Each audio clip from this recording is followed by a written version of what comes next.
नमस्कार साथियों, स्वागत है आप सभी का अंकित इंस्पायर्स इंडिया पर। मैं हूं अंकित अवस्थी। आप हैं मेरे साथ में एक ऐसी बातें जानने के लिए।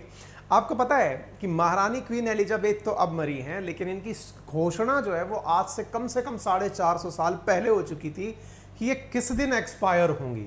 ये जानकारी आपको सुनकर के बड़ा अचरज होगा कि वो आदमी जिसने ये घोषणा की थी कि क्वीन एलिजाबेथ 94 ईयर की होकर मरेंगी, उसी आदमी ने यह भी कहा था कि उनके बेटे जो प्रिंस चार्ल्स हैं, ये जैसे ही राजा बनेंगे उनका विरोध होना शुरू हो जाएगा, उन्हें मजबूरन पद से हटना पड़ेगा और पद से हटने के बाद में कोई और व्यक्ति, उसका नाम भी अनाउंस है कि वो व्यक्ति राजा बनेगा।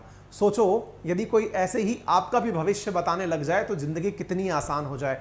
आज मैं आपको ऐसे ही एक व्यक्ति जिसका नाम है नास्ट्रेडमस, जो कि पैदा हुआ था फ्रांस के अंदर, उसके बारे में आज बहुत सारी रोचक बातें बताने जा रहा हूं, जिसको तमाम जगत में मीडिया हाउसेस के द्वारा कवर किया गया है। ऐसी ऐसी बातें उसके बारे में कही गई हैं और आजकल फेक मार्केट इतना हाइट पर है कि बहुत सी न्यूज ऐसी हैं जो नास्ट्रेडमस के नाम पर बेच दी जाती हैं। जैसे कि कोई भी बात अच्छी सी लिखो और उसके नाम के नीचे महात्मा गांधी लिख दो तो लगता है कि यह 100% उन्हीं ने कही होगी। कोई कितनी भी बकवास सी शेर व शायरी बनाए और नाम नीचे गुलजार का लिख दे तो लगता है कि गुलजार साहब इतने वेले थे क्या। लेकिन आज के जमाने में बहुत सारे ऐसे साथी उपस्थित हैं या फिर ऐसी बहुत सारी बातें हैं जो नास्ट्रेडमस की कही हुई मानी जा रही हैं। आपको जानना होगा कि नास्ट्रेडमस की पुस्तक में आज से भी 2000 साल बाद तक की घोषणाएं पहले ही की जा चुकी हैं। आपके मन में बहुत सी जिज्ञासाएं होंगी भविष्य को लेकर, आपके मन में बहुत सारे सवाल जवाब होंगे कि ऐसा कौन व्यक्ति था जो भविष्य की कुंडली लिख करके इतने साल पहले चला गया। क्या उसकी कही हुई सारी बातें सही सिद्ध हुई या उसकी किसी ना किसी बात के ऊपर कभी ना कभी किसी प्रकार का सवाल या निशान खड़ा हुआ। आज के सेशन में मैं उन सब बातों का आपसे शेयर करूंगा। बस छोटी सी गुजारिश है कि आप इस सेशन को जल्दी से सभी साथियों से शेयर कर दीजिए।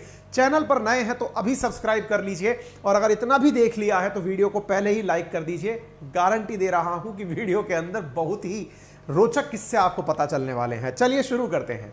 साथियों, ये जो व्यक्ति आपको तस्वीर में दिखाई पड़ रहा है यह नास्ट्रेडमस है। इसकी पूरी कहानी मैं आपको बताऊंगा, लेकिन इसके साथ में ये जो मैडम आपको दिखाई दे रही हैं ये दिवंगत हो चुकी हैं।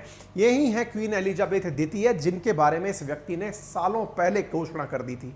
अच्छा, इंटरेस्टिंग फैक्ट में आपको पता है, यह बात जानकर आश्चर्य होगा कि इस व्यक्ति ने अपने मरने की घोषणा भी पहले कर दी थी। यही कारण है कि इस व्यक्ति ने अपने बारे में मरने से पहले वसीयत की मेरे आने वाली पीढ़ी में मेरा सामान किसके पास रहेगा, 17 जून 1566 में अपनी वसीयत बनाकर तैयार कर दी। 1 जुलाई को इसने अपने एक पादरी को बुलाया और कहा कि मेरे अंतिम संस्कार की तैयारी करो। 2 जुलाई 1566 में निकल लिया। यानी कि इसको अपनी मृत्यु के बारे में भी एक एक बात सटीक पता थी। इसने इतना तक कहा था कि मेरी मृत्यु के 225 साल बाद मेरी कब्र को खोदने के लिए कुछ समाज विरोधी तत्व आएंगे, मेरी कब्र के अंदर से मेरे अवशेष को निकालेंगे, लेकिन वो निकालने के बाद कुछ ही समय के अंदर मर जाएंगे। और वास्तविकता है साथियों कि उसकी यह भविष्यवाणी भी सही सिद्ध हुई, क्योंकि जब 1791 के अंदर उसके मरने के बाद 3 व्यक्तियों ने उसकी कब्र को खोदकर उसके अवशेष निकालने की कोशिश की और तीनों ही व्यक्ति मृत्यु को प्राप्त हो गए। अब आपके मन में भी इसके बारे में निश्चित जिज्ञासाएं बढ़ गई होंगी कि यार था कौन, जरा डिटेल में बताइए। फिलहाल तो सुर्खियों में इसलिए है क्योंकि निकटवर्ती भविष्य में जो बात होती दिख रही है वो प्रिंस चार्ल्स की ताजपोशी के साथ ही है, और वो ये है कि जो वर्तमान में राजा महाराजा चार्ल्स बन चुके हैं ब्रिटेन के, उनके बारे में नास्ट्रेडमस ने कह रखा है कि ये किंग चार्ल्स अपना ताज छोड़ देंगे, उनके बाद इसकी जिम्मेदारी किसी और को मिलेगी। और जबरदस्त बात यह है कि इन्होंने एलिजाबेथ के बारे में भी 400 साल पहले कह दिया था कि वो 94 ईयर ओल्ड होकर के मर जाएंगी। ठीक है, अब चलो साथियों, ये तो हो गई सारी इंटरेस्टिंग बातें। बहुत सारी इंटरेस्टिंग बातें इसके बारे में और बताऊंगा, लेकिन जरा विचार करो कि आज कोई ऐसा हो जो आपके बारे में कोई भविष्यवाणी कर दे। मैं बताऊंगा अभी। फिलहाल के लिए आपके अगर दिमाग में क्यूरोसिटी है कि ये कौन सी पुस्तक है, तो उसने जो किताब लिखी नास्ट्रेडमस ने, उसको ट्रांसलेट किया जा चुका है मारियो रीडिंग के द्वारा। उसके बारे में मैं आपको बताऊंगा, लेकिन उससे पहले मैं आपको एक जरूरी बात बताता हूं। मैंने क्या कहा, यदि कोई आपके बारे में भविष्यवाणी कर दे कि आपको इस दिन जॉब मिल जाएगी, या फिर यह भविष्यवाणी कर दे कि आपने अगर इस पेपर में इतने नंबर पा लिए तो जॉब पक्की है। आप कहेंगे सर सरकारी नौकरी में तो ऐसा ही होता है, क्वालिफाई कर लिया तो जॉब मिलता है।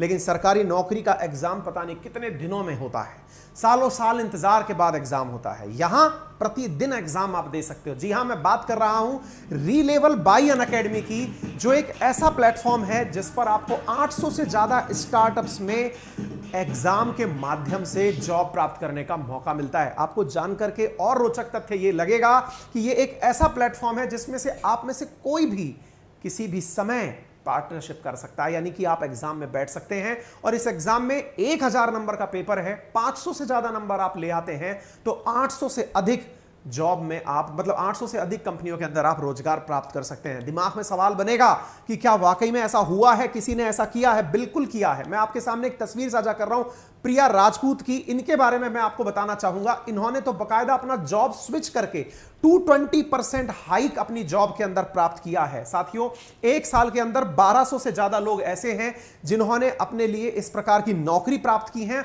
और इंपॉर्टेंटली बड़ी बड़ी कंपनी जैसे पेप्सिको है, शाओमी है, अपग्रेड है, ऐसी 800 से अधिक कंपनियों में इन लोगों ने जॉब प्राप्त किया। चलिए मैं एक और रोचक बात आपको बताता हूं जिससे शायद आपको यह बात पता अच्छे से चल जाए। इसके अंदर सबसे बड़ी खासियत यह है कि इन केस अगर आपको लगता है कि आप 1000 में से 500 से ज्यादा नंबर नहीं ला पा रहे हैं, आप मल्टीपल टाइम एग्जाम देने के बाद भी सेलेक्ट नहीं हो पा रहे हैं, नंबर स्कोर नहीं कर पा रहे हैं, तो फिर आपके लिए ऑप्शंस हैं, यहां पर कोर्सेज अवेलेबल हैं। ये बहुत बड़ी चुनौती है, बहुत लंबे समय से लोग डिमांड कर रहे थे। सॉल्यूशन क्या है इसका? टेस्ट में पास नहीं हो पाए तो फिर क्या है? तो इसके लिए आपको पर्टिकुलरली उसी प्रकार का एक कोर्स अवेलेबल कराया जा रहा है। एक लास्ट लाइन में आप बोलना चाहूंगा, कोर्स भी पैसे से खरीदना इतना आसान नहीं है, क्योंकि पैसे से सब कुछ खरीद जाता फिर तो नौकरी भी मिल जाती। लेकिन साहब, बड़ा बात यह है कि आपको कोर्स के अनुरूप आप हैं या नहीं, इसके लिए भी आपका प्रॉपर प्रकार का एक इंटरव्यू, एक काउंसलिंग, ताकि आपके अकॉर्डिंग आपका बैच तैयार किया जा सके, इस प्रकार की सुविधाएं रीलेवल आपको दे रहा है। तो मेरा मानना है कि आप में से जितने भी लोग जॉब के अंदर जाना चाहते हैं, कोर्सेज में एनरोल करना चाहते हैं, वो अभी जाएं। कमेंट बॉक्स में मैंने आपके लिए रीलेवल का लिंक पिन कर दिया है, डिस्क्रिप्शन में डिटेल डाल दी। और एक पहले ही घोषणा कर देता हूं, जल्दी ही मैं किसी ऐसे ही बच्चे का जिसने रीलेवल के थ्रू नौकरी पाई है, उसका कोशिश करूंगा कि आपके सामने लाइव इंटरव्यू लूं, ताकि आपसे उसकी बातचीत जब हो तो आपको पता चले कि किस प्रकार से उसने इस प्लेटफॉर्म के माध्यम से जॉब प्राप्त की थी। तो यह भविष्यवाणी ही है कि आप इस लिंक पर क्लिक करेंगे और अगर 500 से ज्यादा नंबर पा गए तो आपको 15 दिन में जॉब मिल जाएगी। ये नास्ट्रेडमस की नहीं, ये रीलेवल बाय अनअकैडमी की मेरे द्वारा की गई भविष्यवाणी है। ठीक है, चलिए आगे बढ़ते हैं साथियों। तो अब आपके मन में क्यूरोसिटी बनने लगेगी कि सर एक बात बताओ, तो इसका मतलब तो उस आदमी को यह भी पता होगा कि कौन से देश पर किसका शासन होगा, कितने सालों तक किसी का राज चलेगा, ये तो सारी बातें पता होंगी। बिल्कुल। तो बोले सर इसका मतलब तो जो अभी छोटे मोटे देश बन रहे हैं, फिर तो सभी लोगों के सिलेबस में लागू कर दी जानी चाहिए उसकी किताब, ताकि यह पता चल जाए कि उसने कहा क्या था। अब देखिए यहां पर एक बहुत बड़ी बात बताता हूं मैं आपको। जैसे ना अपने देश में गीता के उपदेश पढ़े जाते हैं, लेकिन आपको यह पता होना चाहिए कि गीता को बहुत से लोगों ने अपने अपने द्वारा ट्रांसलेट करके लिखा है। ट्रांसलेट करके लिखा है से मतलब यह कि उनके विचार में गीता क्या कह रही है ना। गीता के ऊपर टीकाएं लिखी गई हैं। टीकाएं मतलब एक प्रकार से यह समझिए कि मेरी नजर में, जैसे बाल गंगाधर तिलक की नजर में गीता का उपदेश क्या है ना, या फिर किसी भी साइंटिस्ट की नजर में गीता क्या कहती है। एग्जैक्टली नास्ट्रेदमस की जो किताब है ना, इसको भी बहुत से लोगों ने अपनी अपनी भाषा में ट्रांसलेट किया है और उसके मीनिंग निकाले हैं। अब आप पूछेंगे ऐसा कैसे हो सकता है, मैं आपको बताता हूं ऐसे कैसे हो सकता है। साथियों, असल में इसने किताब लिखी थी लेस प्रॉफिटीज के नाम से। ये जो किताब थी ना, इस किताब के अंदर जो शब्द यूज किए गए थे वो सीधे सीधे नहीं थे, वो इनडायरेक्ट रूप में लिखे गए थे, क्योंकि उस समय उसको यह नहीं पता था कि नाम किसी का क्या होगा। वो हर बात को इस प्रकार से कहा करता था जैसे कि कोई चौपाई कह रहा हो। अब ये चौपाई क्या होती है, अंग्रेजी वाले नहीं समझेंगे तो उनके लिए यह क्वार्ट्रेट है। अगर आपने कभी कोई कविता लिखे हुए देखी है तो वो इस प्रकार से 4-4 लाइनों के अंदर लिखी जाती है, इसे क्वार्टेट कहा जाता है। तो नास्ट्रेदमस की जो किताब थी ना, जिसका नाम था लेस प्रॉफिटीज, यह किताब 1555 के अंदर 942 क्वास्ट्रेज के अंदर लिखी गई थी, मतलब क्वार्ट्रेन्स के अंदर लिखी गई थी। दैट मींस कि 942 गुणा 4 इतनी लाइनें, यानी कि लगभग 3600 से 3700 लाइनें जो थी वो उस समय लिखी गई थी। और उसी प्रकार से भाषाएं जो हैं वो राइमिक रूप में लिखी गई थी। और उन लाइनों में वर्ष 3797 यानी कि लगभग आज से 1700 साल बाद तक की घोषणाएं उसके अंदर कर दी गई थी। यह थी किताब लेस प्रॉफिटीज। 2005 में ब्रिटिश लेखक हैं जिनका नाम है मारियो रीडिंग। मारियो रीडिंग ने इस पुस्तक नास्ट्रेदमस, जिसका नाम है the complete prophecies for the future की डिक्रिप्ट किया। डिक्रिप्ट का मतलब क्या हुआ? डिक्रिप्ट का मतलब हुआ कि जो ये लाइनें लिखी हुई हैं, कैसे, जैसे अब मान लीजिए इस पुस्तक को जब लिखा किसने? मारियो रीडिंग ने। तो मारियो रीडिंग ने अपने द्वारा उन लाइनों का मीनिंग निकाला, और लाइनों का मीनिंग कैसे कैसे निकल कर आया। अब आपके दिमाग में सवाल आएगा, ओहो, ऐसे तो कोई भी पुरानी बातों को सोच करके लिख सकता है कि नास्त्रेदमस शायद ये कहना चाह रहा होगा। ऐसा नहीं है। क्यों नहीं है? क्योंकि ये मारियो के द्वारा लिखी गई जो किताब है ना, ये 2005 में लिखी गई किताब है। 2005 की किताब में लिखा हुआ क्या है? इसमें पहली लाइन पढ़िएगा, देखो 2005 में 2022 की घटना के बारे में लिखा था। The first in that queen Elizabeth द्वितीय विल डाई सिरसा 2022। अब एक बात बताओ, क्वीन एलिजाबेथ द्वितीय के बारे में तो उसके घर वालों को नहीं पता, किसी को नहीं पता कब मरेगी, क्या कोई इसने बॉन्ड भर रखा था क्या? लेकिन यहां पर क्या निकल के आ रहा है कि ये उस समय बता चुका था कि ये कब मरेगी। अब आप इससे अंदाजा लगा के देख सकते हो। 2022 यहां पर मैं लिखा हुआ दिखा रहा हूं आपको, at the age of around 96, अब ये 94 में मर गई है। 5 year short to her mother term of life, prince Charles will be crowned in her instead. अब यार देखो, प्रिंस चार्ल्स के बारे में यह व्यक्ति 2005 में घोषणा कर चुका था कि वो राजा बनेगा, लेकिन prince Charles will be 74 year old in 2022 when he take over throne, but the resentment held against him by a certain proportion of British population following his divorce from Diana princess of Wales still persist. मतलब क्या है कि Prince Charles राजा भले ही बन जाएंगे, लेकिन उनके खिलाफ विरोध बंद नहीं होगा। ब्रिटिश की जनता में उनके खिलाफ विरोध होता रहेगा, क्योंकि उनका डायना से तलाक हुआ था। यहां पर यह बात तक कही गई है कि इसके अंदर the pressure him is so great, यानी उसके ऊपर इतना ज्यादा प्रेशर होगा कि उसको अपने पद को छोड़ना पड़ेगा, और a man will replace him Who never expected to be king, और एक ऐसा आदमी राजा बनेगा जिसने कभी कल्पना भी नहीं की थी। और यह बात कब लिख दी गई? मारियो रीडिंग ने 2005 में। अब मैं देखो इंटरेस्टिंग बात बताता हूं आपको। 2022 में एलिजाबेथ मर गई, ठीक है, प्रिंस चार्ल्स राजा बन गए, दो बात हो गई। अब सवाल क्या है? उसने कहा विरोध होना शुरू होगा। भाई नास्त्रेदमस ने जो कहा उसकी परिभाषाओं को इस व्यक्ति ने लिखा। अब मैं क्या बोल रहा हूं, यह व्यक्ति ये रहा। प्रिंस चार्ल्स के बाद में आपको यह दिखाई देगा, प्रिंस चार्ल्स की पूरी डायनेस्टी मैंने आपको दिखा दी जो अब राजा बन चुके हैं। इंटरेस्टिंग पॉइंट क्या है, इसने क्या कहा था? ब्रिटिश हुकूमत जिन राज्यों में है वहां पर उसके खिलाफ विरोध होना शुरू होगा। प्रिंस चार्ल्स का जैसे ही नाम अनाउंस हुआ ना, 14 सितंबर की न्यूज देख लो 2022 की, जिसमें लिखा आ रहा है Commonwealth countries thinking about becoming a Republic under Prince Charles after queen. मतलब समझ रहे हैं आप इसका? मैंने आपको बता रखा है कि कॉमनवेल्थ रियलम देश हैं ऐसे जिन्होंने अपने अंदर रिपब्लिक नेशन ना होते हुए क्वीन को ही अपना सब कुछ मान रखा था। कॉमनवेल्थ के अंदर ऐसे देशों का संगठन कॉमनवेल्थ रियलम कहलाता है।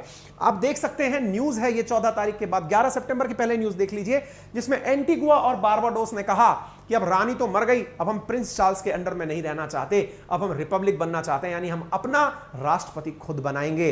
आप इससे अंदाजा लगा सकते हैं कि अगर यह बात 2005 में भी किसी ने कही है तो यार कितनी सटीक बात है जो किसी ने कही है, हैं?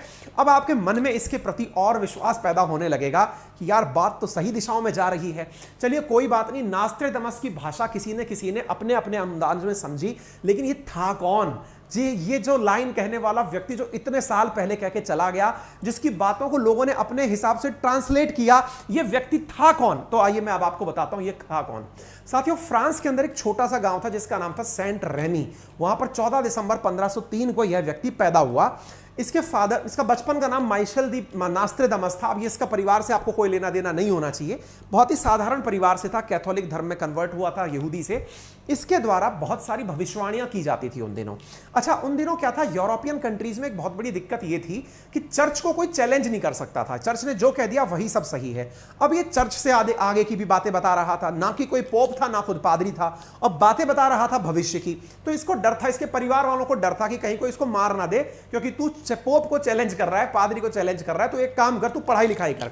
इसके घर वालों ने इसकी पढ़ाई लिखाई करवाई और भैया इनको बनवा दिया एक बढ़िया सा शिक्षक और एक बढ़िया चिकित्सक। अब ये चिकित्सक तो बन गए, लेकिन इनके अंदर कविता लिखने की आदत नहीं गई। इन्होंने अपनी बातें कविताओं में लिखना शुरू कर दिया। भविष्यवाणियों का अंदाजा आप इससे लगा सकते हैं, इसकी शुरुआत में एक बीवी थी, वो मर गई, दूसरी बीवी से इसने शादी की और उसके बाद में इसकी ख्याति बहुत बढ़ती गई। इसके बारे में कहते हैं एक जबरदस्त बात है कि एक बार क्या हुआ कि ये ना अपने कहीं जा रहा था, एक बार रास्ते में कहीं जा रहा था, और जब ये रास्ते में जा रहा था ना तो इसने एक आदमी को जाकर के हाथ जोड़कर नमस्ते करी। ये उन दिनों की बात है, ठीक है ना। जब ये रास्ते में जा रहा था तो इसने एक व्यक्ति को हाथ जोड़ते हुए नमस्कार करी। नमस्कार करके उसके दोस्त ने उससे पूछा कि यार जिसको आपने अभी ये नमस्ते किया है ये कौन है, मतलब आप इसको क्यों नमस्ते? बोले कोई नहीं, ये एक दिन बहुत बड़ा पोप बनेगा। अच्छा, पोप ना उन दिनों बहुत बड़ी चीज होती, राजा से बड़ी चीज होती थी। राजा से बड़ी इसलिए क्योंकि राजा भी पोप से पूछ के काम किया करते थे। मतलब पहले यूरोपियन देशों में इतना ज्यादा धर्म का प्रभाव हुआ करता था, चर्च का इतना रोल हुआ करता था। अब साथियों जिसके इसने हाथ जोड़े थे ना वो व्यक्ति था फेलिस पेरेपी, जो कि 1585 के दौरान पोप चुना गया। तो लोगों में ना इसके मरने के बाद और ज्यादा क्यूरोसिटी इस बारे में जमने लगी कि यार ये तो गजब भविष्यवाणी करता है। आप सोचो, जिस आदमी के डर ये था कि कहीं पोप इसके खिलाफ कोई फैसला ना सुना दे, वो आदमी भविष्य के पोप को नमस्ते करके निकल लिया। इसके बारे में कहा जाता है कि इसके बारे में जो भविष्यवाणियां थी ना इसकी, उसका प्रांतों के अंदर यानी आसपास के क्षेत्रों में प्रभाव फैलने लग गया। लोग कहने लगे कि यार गजब कुंडली देखता है, गजब ज्योतिषी निकल के आया है। तो भाई साहब इसने जब अपनी अपनी बातें कहना शुरू किया तो फ्रांस की एक महारानी थी, उसको ये बारे में पता चला। महारानी थी जिसका नाम था कैथरीन। अच्छा, हर माँ को अपने बच्चे का भविष्य जानने की बड़ी जिज्ञासा होती है। कैथरीन को अपने बच्चों का भविष्य जानना था। नास्त्रेदामस को बुलाया गया कि भाई, कैथरीन ने कहा कि मेरे बच्चों का भविष्य बताओ। अब नास्त्रेदामस भविष्य देखकर पहचान गया कि ये तो कुछ ही दिनों में मरने वाले हैं, लेकिन अब कहे कैसे, क्योंकि अगर कह दिया तो पता चले कि फिर वो तरीका पूछेगी बता बचाएंगे कैसे, और नहीं बता पाया तो चल तू मर जा अब। तो ऐसी स्थिति में नास्त्रेदामस ने उन बच्चों के बारे में बताया, लेकिन कविताएं कहकर के बताया और ये कहा अपनी बातों के अंदर कि किस प्रकार से। तो उसने जो है ना कविताओं को या छंदों के माध्यम से, चौपाइयों के माध्यम से अपनी बातों को कहना शुरू किया और वास्तव में वो बच्चे मर गए। तो लोगों को ना इसके बारे में एक ऐसा विश्वास पैदा हो गया कि अब तो नास्त्रेदामस ने जो बातें कह दी वो तो अचूक होंगी। यही कारण है कि इसकी पुस्तकों को गजब तरीके से पढ़ा गया। मतलब आप इससे अंदाजा लगाओ कि इसकी पुस्तकों की मतलब वैल्यू इतनी ज्यादा हो गई कि हर व्यक्ति इसकी भविष्यवाणियों को ट्रांसलेट करने की, कविताओं में जैसे कोई कह गया कोई बात, अब उसके मीनिंग निकालते रहो कि क्या कहा। तो ऐसे ही इसने 20वीं और 21वीं शताब्दी से, देखो 16वीं शताब्दी का आदमी था ये, 1503 में पैदा हुआ था। अब इसकी बातों को 20वीं और 21वीं शताब्दी के अंदर फिर से दोहराया गया, पढ़ा गया। इसने देखा कि भाई साहब इसने तो बहुत तगड़ी तगड़ी बातें करी है। जैसे इसकी बातों के अंदर हिटलर के बारे में जिक्र था कि एक ऐसा आदमी आएगा। इसकी बातों में जॉन एफ कैनेडी की अकाल मृत्यु, अमेरिकी राष्ट्रपति की अकाल मृत्यु के बारे में बात की गई थी।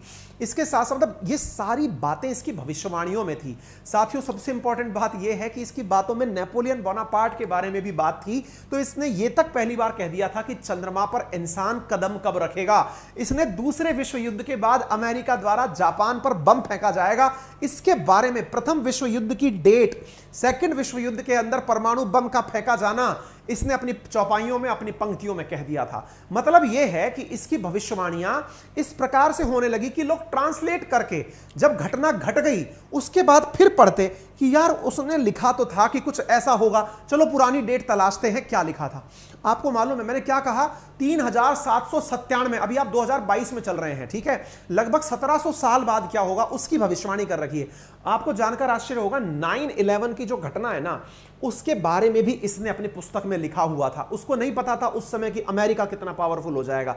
उसने ये लिखा कि सेंटर ऑफ अर्थ यानी धरती के केंद्र में एक ज्वालामुखी फटेगा, इसके साथ ही एक नए अरस्तु का उदय होगा। 1999 के 7वें माह में आतंक का एक नया महाराज होगा। यानी कि इसने भाई साहब अरस्तु के बारे में तो कहा ही कहा, 1999 में ओसामा बिन लादेन के बारे में भी इसने अनाउंस कर दिया। सेंटर ऑफ अर्थ का अंदाजा वर्ल्ड ट्रेड सेंटर से लगाते हैं और अरस्तु की तरह मतलब ओसामा बिन लादेन जो है ना वो निकल करके यहां पे आया। मतलब आप समझ कर देखिए कि इस व्यक्ति ने अगेन अपनी बातों में इस तरह की बातें कही कि भाई इस तरह का भविष्य में कुछ होने वाला है। इंडिया के कंटेक्स्ट में अगर बात करें तो ये उस समय इंडिया के कंटेक्स्ट में भी बातें लिख गया। कहते हैं कि प्रधानमंत्री इंदिरा गांधी और उनकी हत्या का सत्यापन ये बहुत पहले दे गया था। इंदिरा गांधी से जुड़ी भविष्यवाणियों में इसने कहा था कि ये एक बार सत्ता से हटाई जाएंगी, सत्ता पर वापस लौटेंगी, लेकिन 70 वर्ष की आयु में इनके विरोधी षड्यंत्र रचकर इनकी हत्या कर देंगे। राजीव गांधी जी के बारे में भी इसने अपनी पुस्तक में लिखा था और कहा था कि एक वायु चालक, क्योंकि राजीव गांधी जी पायलट थे, राजीव गांधी जी के बारे में लिखा वायु चालक अपना काम छोड़कर सत्ता में आएगा प्रसिद्धि पाएगा, लेकिन उसकी हत्या का कारण एक महिला बनेगी। आपको मालूम होना चाहिए राजीव गांधी जी के गले के अंदर एक महिला ने ही आत्मघाती बम पहनाया था। कहने का मतलब समझकर देखिए आप कि ये सारी बातें उसने उस समय कह दी। आपके दिमाग में फिर प्रश्न बनने लगेंगे, अब जल्दी से बताओ इंडिया के बारे में क्या कहा और हमारे मोदी जी का कहीं जिक्र है कि नहीं। थोड़ा ठंड रखिए, बता रहे हैं। और हम ये भी बताएंगे कि मार्केट में इनके नाम से कितना फैकोलॉजी बिकता है और क्या सच है क्या गलत है, ये सब अपने अपने इंटरप्रिटेशन से है ना। किसी ने कोई बात बोल दिया, उसका मीनिंग आप क्या निकालते हैं ये आपके ऊपर है, ठीक है।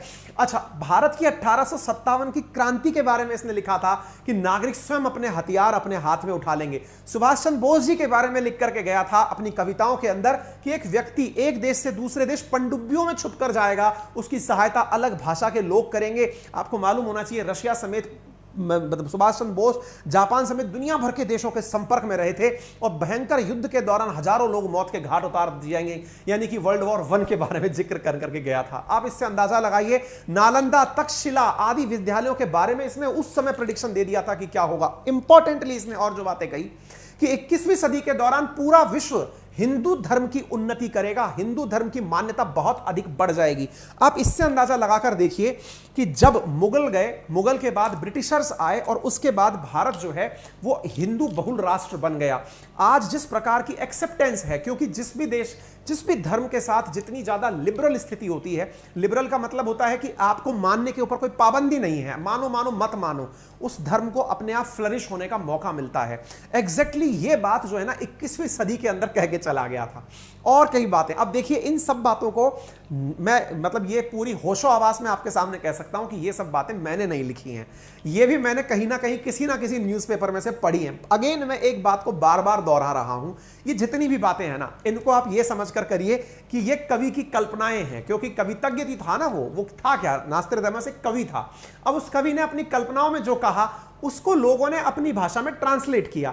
अब भाषा में ट्रांसलेट करते करते किसी ने क्या ट्रांसलेट किया होगा ये आपके सामने है ना। इस बात को इस तरह से ना ले लिया जाए कि अंकित अवस्थी ने कहा है तो इसका मतलब अब तो ये पत्थर की लकीर हो गया। मैं कुछ नहीं हूं, मैं केवल एक इंटरप्रिटेटर हूं जो यहां पर लिखी बातों को आपके सामने बांच रहा हूं। साल 2009 और 13 के बीच की भी कई क्रांतियों का जिक्र इसने अपनी कविताओं में कहा था, अपनी पुस्तकों में छापा था। अब आपके मन में एक सवाल आएगा, सर बहुत देर हो गया, आप जल्दी से बताओ मोदी जी के बारे में क्या कहा था। देखो भाई साहब, मोदी जी के बारे में भविष्यवाणियों में यह कहा गया कि भारत जो है ना, नास्त्रोदामस ने पुस्तक में पूर्वानुमान लगाते हुए लिखा कि भविष्य में एक ऐसा महान नेता इस धरती पर अवतरण लेगा जो पूरी दुनिया के प्रशंसा का पात्र बनेगा। उसका जन्म 3 ओर से समुद्र से घिरे हुए स्थान पर होगा। अच्छा, भारत का नाम नहीं है, क्या नाम है? 3 ओर से समुद्र से घिरा हुआ देश होगा। अब 3 ओर से समुद्र से घिरा हुआ देश आपकी नजर में जो आता है इंडिया है, जो कि एक प्रायद्वीप के रूप में है ना, क्योंकि इंडिया एक तरफ बे ऑफ बंगाल से मतलब अरब सागर से और नीचे इंडियन ओशियन से घिरा हुआ है, इसीलिए आप इसे प्रायद्वीप के नाम से जानते हैं, पेनिनसुला के नाम से जानते हैं। तो इसके बारे में यानी एक तरह से ऐसे व्यक्ति की कल्पना कहा कि शुरुआत में उसका विरोध होगा। आप देखिए, इसका कहना था कि ऐसा महान मतलब अवतार लेगा जो कि पहले तो उसका विरोध होगा और उसके बाद में फिर उसके प्रति लोगों के अंदर धीरे धीरे प्यार बढ़ने लगेगा। मतलब धीरे धीरे लोग उसके खिलाफ, पहले खिलाफ होंगे लेकिन धीरे धीरे लोग उसको लोग पसंद करने लगेंगे, प्रेम करने लगेंगे। और तो और वो गुरुवार का दिन छुट्टी के रूप में अनाउंस करेगा। अभी क्या होता है, अभी रविवार को छुट्टी के रूप में मनाया जाता है, गुरुवार की बातें कही गई थी। अब फिर से मैं देखिए क्या बोल रहा हूं, इसमें कहीं मेंशन नहीं है कि इंडिया के बारे में बोला है, लेकिन चूंकि ये तथ्य जुड़ते चले जा रहे हैं और जुड़ते चले जा रहे हैं और मोदी जी की लोकप्रियता को आप लगातार देखते जा रहे हैं। मोदी जी का जन्मदिन भी है आज, तो जन्मदिन से हमारे दिमाग में एक कीड़ा बना, यार कहीं ये वही तो नहीं था जो कहा गया था कि सिंधु घाटी सभ्यता के अंदर खुदाई के अंदर जो पुजारी की मूर्ति मिलेगी वो मोदी जी हैं। साथियों, मैं कई बार हिस्ट्री पढ़ा रहा होता हूं ना, तो ये पुजारी की मूर्ति जैसे ही दिखती है बच्चों में अचानक मोदी जी की लहर आ जाती है और लोग इसको मैच करने लगते हैं। ठीक है, खैर एनीवे, ये सिंधु घाटी सभ्यता के अंदर मिला हुआ एक रेलिक्स है और ये मोदी जी की रियल तस्वीर है। लोग इसको मैच कर रहे होते हैं। सब चीजें अपने अपनी जगह सही हैं। अफवाहों का मार्केट तुरंत ऊंचाइयों पर पहुंचता है। मेरा उद्देश्य आप तक बताना था कि एक व्यक्ति ऐसा था जिसकी इतनी ज्यादा ट्रांसलेशंस निकाले गए। ठीक है, तो उम्मीद है कि आपको भी ये सारी बातें पता चल गई होंगी।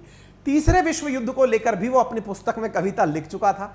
दुनिया में 2022 में महंगाई भुखमरी अपने चरम पर होगी, ये सब वो बातें अपने द्वारा बता चुका था। अब मैं एक इंटरेस्टिंग बात आपको बताता हूं। इंटरेस्टिंग बात है सब सारी होली। तो भाई साहब, नास्ट्राडामस की क्या कोई भविष्यवाणी गलत भी हुई क्या? साथियों, एक्चुअली क्या है कि 2012 में एक जबरदस्त माहौल बना था कि दुनिया का अंत हो रहा है। पता नहीं, आप उस समय शायद छोटे बालक रहे होंगे, इतना ज्यादा आप मीडिया के संपर्क में नहीं होंगे। आप यदि हद माने तो उस समय एक ऐसा माहौल बन गया था कि लोगों को लगता था कि नास्ट्राडामस की भविष्यवाणियां जब इतनी सही हो रही हैं तो उसने यह भी कहा था कि 2012 में भयंकर प्रलय आएगी, और वो ऐसी प्रलय आएगी कि उसमें बहुत ही कम लोग बचेंगे।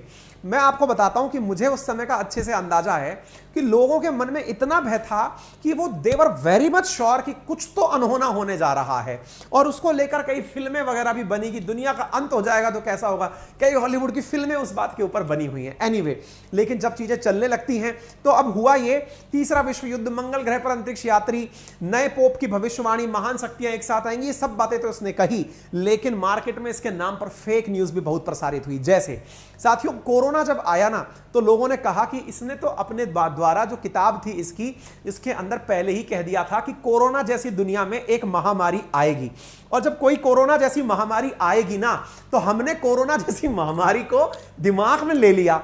अब भाई साहब, लोग जो है ना इसकी किताबों से ढूंढने लगे। फैक्ट चेक जब किया गया तो ऐसा नहीं पाया गया। लोगों ने कहा फर्जी ही इसके खामखा माहौल बना दिया गया है। और देखिए, 2012 में ना कोई भी महाप्रलय नहीं आई थी। तो मैं फिर से आप सबसे कहूंगा, जिसने जो कहना था वो कह के चला गया। भविष्य जो है ना वो आपके इन हाथों में छिपा हुआ है।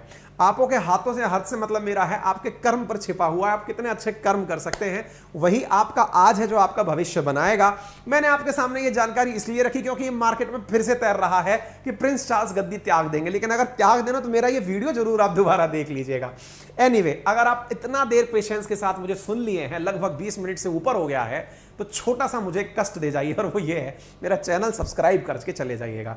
वीडियो पसंद आ गया है तो लाइक कर दीजिए अगर आपने ऑलरेडी सब्सक्राइब कर रखा है, और अगर आपको ये बात रोचक लगी हो तो इसे कृपया करके शेयर कर दीजिएगा। आपका इतना सा बस हमारे लिए जो किया गया कार्य होता है ना, ये हमारे लिए इतनी ऊर्जा का काम करता है कि अगले दिन इसी समय फिर से हाजिर होने का जोश उतना ही जबरदस्त बन जाता है। तो मुझे पूरा विश्वास है कि आप अपना सहायता सपोर्ट मुझे जरूर देंगे।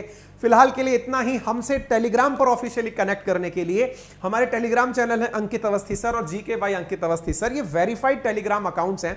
मैं आप सबसे गुजारिश करूंगा, इस कंटेंट की पीडीएफ भी हम यहां पर शेयर आपसे करेंगे। मुद्दा यह है कि मेरे नाम से बहुत सारे फेक सोशल मीडिया अकाउंट्स चल रहे हैं। वेरीफाइड अकाउंट कराने हम लोग इन दिनों लग रहे हैं, टेलीग्राम पर हो चुके हैं, जल्दी बाकी भी हो जाएंगे। मुद्दा यह है कि आप इनसे ही कनेक्ट रहें। कारण यह कि कोई मेरे नाम से आपसे कोई फेक व्यवहार कर ले, आपसे जबरदस्ती कोई पैसे उगा ले और बाद में आप मुझे कोसें, तो भाई साहब ये नास्ट्राडामस ने नहीं कहा था, है ना। तो कृपया करके आप इसको भी ध्यान दें। तो आपने मेरी बात को इतना ध्यान से सुना, उसके लिए तहे दिल से धन्यवाद। अपना प्यार ऐसे ही बनाए रखें, और अंकित इंस्पायर्स इंडिया आपके साथ यूं ही जुड़ा हुआ है, और आपका ये जो प्यार है ना, ये मुझे भी इंस्पायर कर रहा है। तो thank you so much, bye bye.